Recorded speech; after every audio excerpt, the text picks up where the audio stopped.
नमस्कार, मैं हूँ आशना खान और पहले भी आप लोगों को ज्ञात करवाया जा चुका है कि यहाँ पे हम लोग एक हॉस्टल स्टार्ट करने जा रहे हैं। तो इसमें हॉस्टल में जो कुछ स्पेसिफिक स्कूल हैं उनके लिए कोचिंग करवाई जाती है और जो बच्चे थोड़ी दूर के हैं वो यहीं पे मतलब स्टे कर सकते हैं।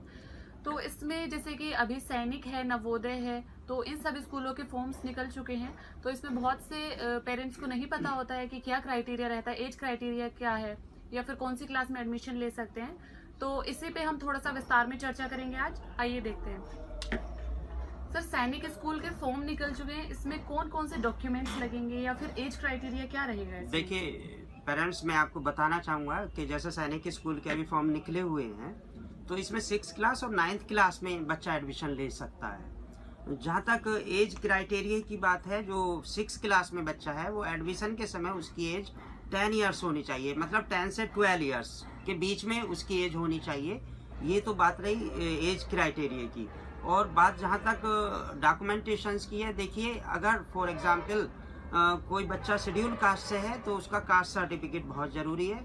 डोमिसाइल ज़रूरी है, मतलब जो मूल निवास होता है वो भी इसमें लगेगा। साथ में जो डेट ऑफ बर्थ का सर्टिफिकेट है यानी बर्थ सर्टिफिकेट है वो नेसेसरी है। तो ये डॉक्यूमेंट्स का होना बहुत ज़रूरी है। और प्लस जिस स्कूल में बच्चा पढ़ रहा है वहाँ का एक सर्टिफिकेट लगता है कि जी इस स्कूल में बच्चा पढ़ रहा है। तो ये एज क्राइटेरिया की बात हुई। एज क्राइटेरिया में कोई भी रिजर्वेशन नहीं है। जहाँ तक रिजर्वेशन की बात है सैनिक स्कूल में, वो शेड्यूल कास्ट के लिए कुछ रिजर्वेशन है या फिर जो आर्मी में हैं उनके लिए कुछ थोड़ा कोटा होता है, बाकी जनरल कोटा होता है। तो इसमें आप लोगों को ये बहुत अच्छा टाइमिंग है कि आप लोग इसमें अपने आप को रजिस्टर्ड कराइए और आप अपना एडमिशन करा लें। अच्छा सर, ऑल इंडिया सैनिक के साथ साथ यूपी सैनिक के फॉर्म्स भी निकल चुके हैं, तो इसमें एडमिशन का क्या क्राइटेरिया रहता है?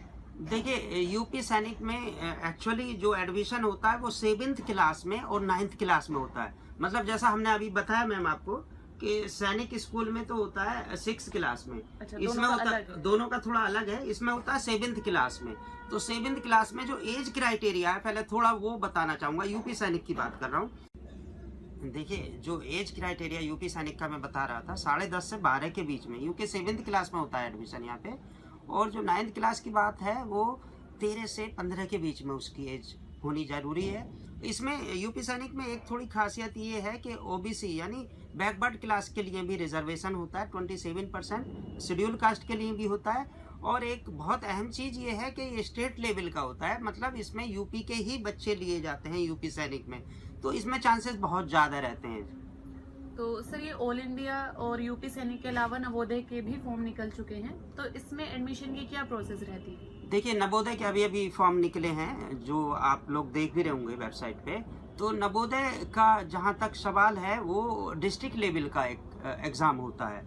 मतलब इसमें सबसे पहले मैडम आपको मैं बताना चाहूँगा कि बच्चा जिस डिस्ट्रिक्ट में पढ़ रहा है उसी डिस्ट्रिक्ट में वो एग्ज़ाम दे सकता है। मतलब उस डिस्ट्रिक्ट के स्कूल में पढ़ता हो, 3 इयर्स की उसकी बैकग्राउंड हो, 3rd 4th 5th ये एक स्कूल में पढ़ रहा हो, वो नवोदय के लिए एलिजिबल है।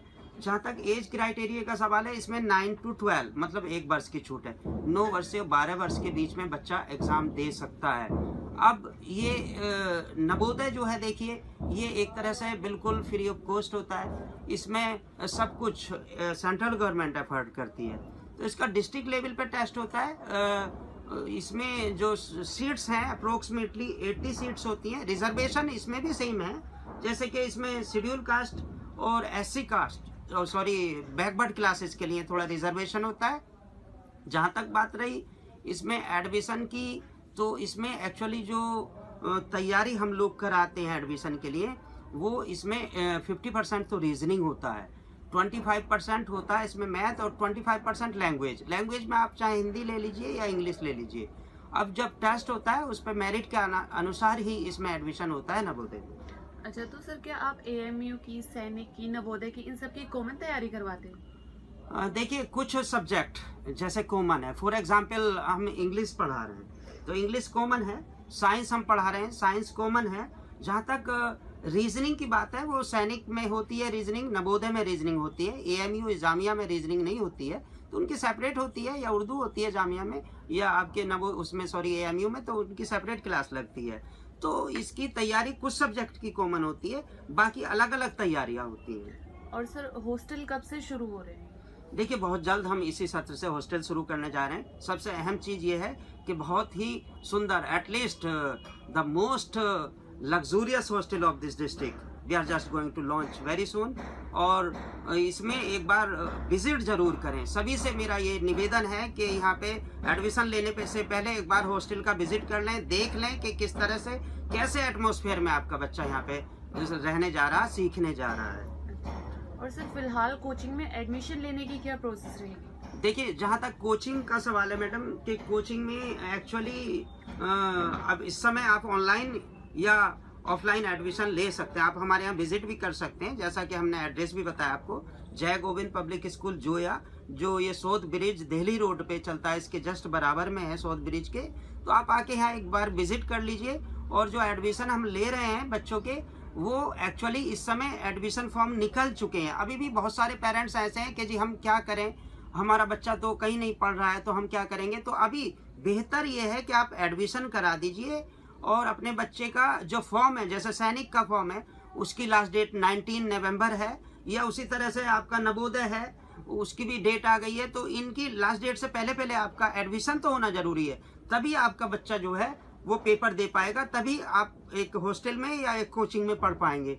तो सबसे पहली चीज़ ये है मैडम कि ये पेरेंट्स आएँ और हमसे संपर्क कर लें, और नहीं भी आ पा रहे, कहीं दूर से हैं, तो अपने डॉक्यूमेंट्स हमें व्हाट्सएप कर दें, मेल कर दें, हमें मेल आईडी भी हम आपको देंगे, तो ताकि हम आपके बच्चे का फॉर्म भर दें यहाँ पे रहते हुए, ताकि बच्चा आपका कोचिंग क्लास बहुत जल्द शुरू कर दे। तो इस तरह से हमारी शुभकामनाएं हैं सारे पेरेंट्स के लिए जो अपने बच्चों को नवोदय, जामिया, AMU, सैनिक स्कूल, विद्या ज्ञान। एक विद्या ज्ञान की बात भी मैं आपको बताना चाहूँगा, जो हम यहाँ कोचिंग सेंटर चला रहे हैं, विद्या ज्ञान में हमारी कई सारी लड़कियों का सिलेक्शन हो चुका है जो पढ़ भी रही हैं। ये भी फ्री ऑफ कॉस्ट है। यूपी में केवल 2 हैं ये स्कूल, एक बुलंदशहर, एक सीतापुर।